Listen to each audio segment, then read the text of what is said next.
పచ్చి పాల వెన్నెలా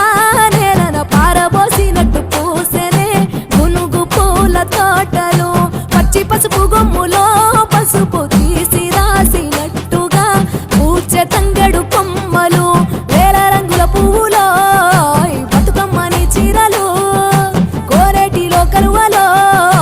గౌరమ్మని రవికలు ఎంతటి అందాల మహారాణివే నీ చుట్టూ పూలన్నీ చలికత్తెలే నిన్ను చూడాలని ముందుగా వచ్చిందే